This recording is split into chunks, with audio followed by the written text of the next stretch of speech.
other proteins will look for these mismatches and repair them, right? And that ends up removing almost all of the remaining base pair mistakes. But some mistakes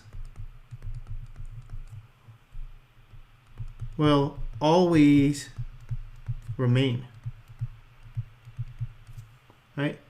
For example, we have our original DNA strand here. Let me get the highlighter out, right? Right, and we have a base pair matching here of a G and a C, a guanine and cytosine, right? But in the replication, an error occurred.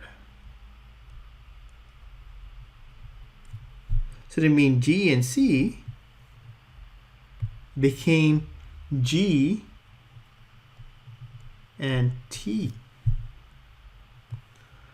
Luckily, during the error checking, like,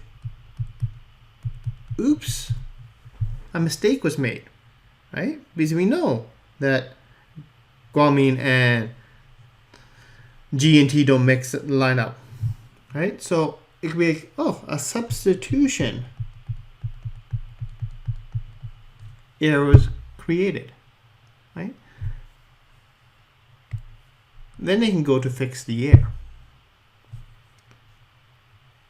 However, right? So when it's fixing its error, it could correctly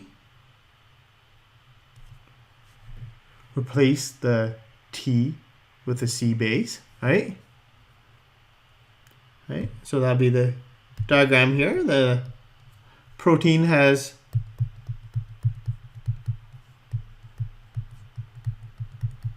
fixed the mismatch.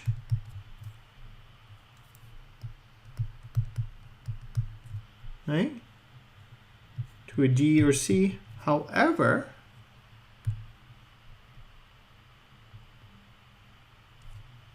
the protein could also, instead of replacing the C, could replace the G. Right? Now this pairing is correct, right? Because it doesn't know what the original sequence was.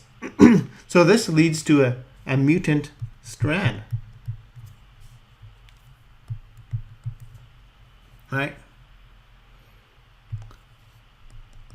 Even at this point, a protein could still come along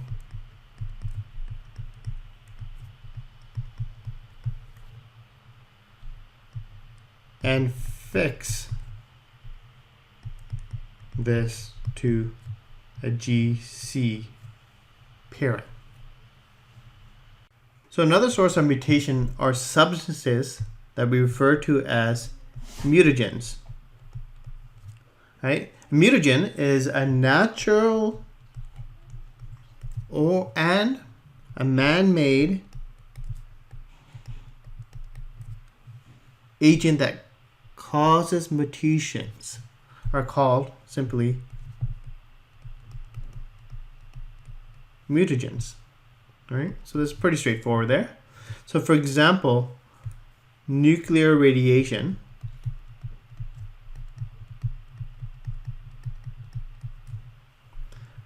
right, which has alpha particles and gamma rays, and high energy light,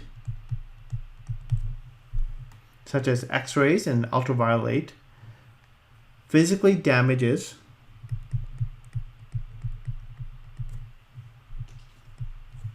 or break down cells. Right? This is, remember, ultraviolet light is also referred to as UV. And we get bombarded by a lot of that from the sun as well, right?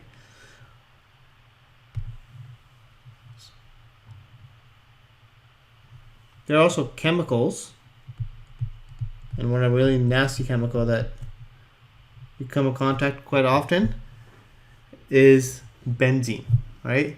It attaches itself to the DNA and causes errors